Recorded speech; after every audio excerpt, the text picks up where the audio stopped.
Assalamualaikum warahmatullahi wabarakatuh. Kembali lagi dengan saya Ratih Mandalawangi, guru sosiologi di SMA Doa Bangsa. Apakah kalian sudah melihat video perubahan sosial yang bagian pertama? Kalau sudah, sekarang waktunya kita belajar tentang perubahan sosial dan dampaknya terhadap kehidupan sosial. Dampaknya ada yang positif dan juga ada yang negatif. Untuk lebih jelasnya, mari kita simak video berikut ini.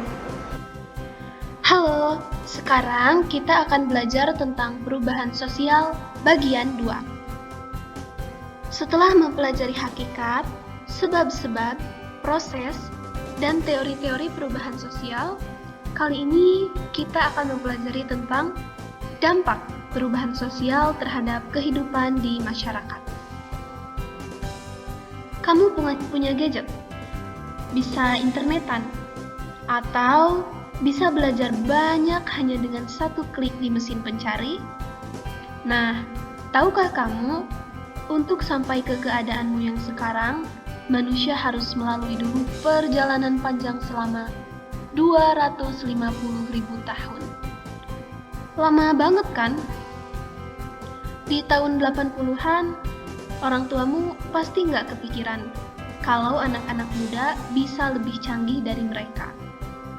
Di abad ke-17, orang bahkan gak akan percaya kalau kita bisa bertatap muka meski terpisah jarak ratusan kilometer. Dunia terus berubah. Alam, teknologi, kehidupan. Sebagai manusia yang hidup dalam suatu organisasi maha besar bernama masyarakat, kita tentu mengembangkan respon-respon tertentu terhadap perubahan. Nah, bagaimana dampak perubahan tersebut di dalam kehidupan sosial?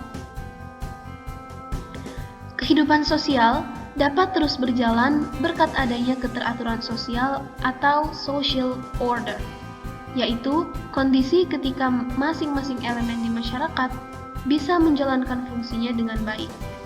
Misal, untuk memiliki masa depan yang cerah, setidaknya kamu butuh peran dua lembaga. Lembaga pendidikan yang bisa memberimu keterampilan berpikir dan bekerja, dan lembaga ekonomi yang bisa memberimu lapangan pekerjaan untuk menghasilkan uang. Lalu bagaimana kalau tanpa diduga terjadilah perkembangan pesat teknologi digital? Keterampilan bekerja konvensional yang kamu dapat sudah tidak relevan lagi. Minimal, saat ini kamu harus punya keterampilan dan digital literasi yang tinggi. Nah, sayangnya, ketika perusahaan sudah banyak mengganti tenaga kerja dengan aplikasi-aplikasi yang canggih, lapangan kerja berkurang dan rasanya nggak ada tempat untuk kamu lagi. Dalam menyikapi perubahan, ada kubu yang mampu menyesuaikan diri atau adjust. Masyarakat yang dapat menyesuaikan diri pasti bisa membentuk keteraturan yang menguntungkan atau positif. Misal, masyarakat merespon perkembangan digital dengan membuka akses yang luas terhadap pembelajaran ilmu komputer, Android, dan lainnya. Orang-orang yang punya keterampilan itu akhirnya akan dapat berkontribusi terhadap ekonomi dengan membuat aplikasi baru yang memudahkan kehidupan misalnya.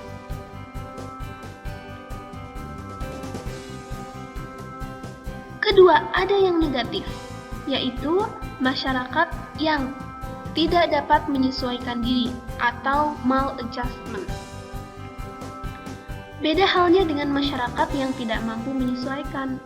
Biasanya, perubahan tertolak ketika masyarakat punya sikap yang ketat untuk mempertahankan situasi yang ada, atau masyarakatnya memang kekurangan sumber daya untuk ikut terlibat dalam perubahan.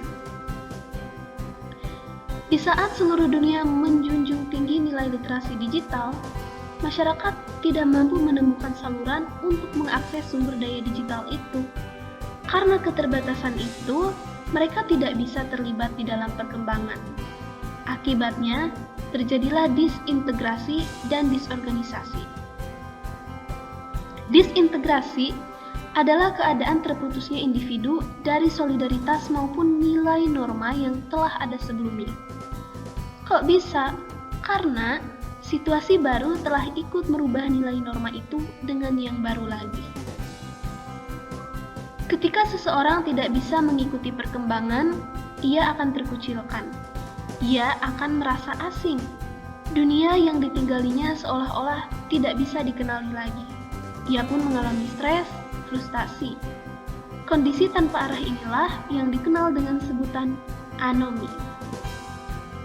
Pada gilirannya, anomi dapat memicu disorganisasi. Sederhananya, disorganisasi adalah ketika masyarakat tidak berfungsi sebagaimana mestinya. Misal, dalam kondisi anomi, seseorang tidak lagi berusaha memenuhi kebutuhan ekonomi melalui aturan yang legal. Ia malah mencuri, melakukan sesuatu yang melanggar hukum. Bentuk disorganisasi bisa kamu lihat dari munculnya kemiskinan, meningkatnya tindak kriminal, penyimpangan, dan lain sebagainya. Pada dasarnya, perubahan adalah sesuatu yang niscaya dalam kehidupan sosial. Tradisional ke modern, komunal ke individual. Sejarah kehidupan manusia terus bergerak dan menuntut untuk disikapi. Lantas, bagaimana agar masyarakat dapat berkembang ke arah yang lebih baik?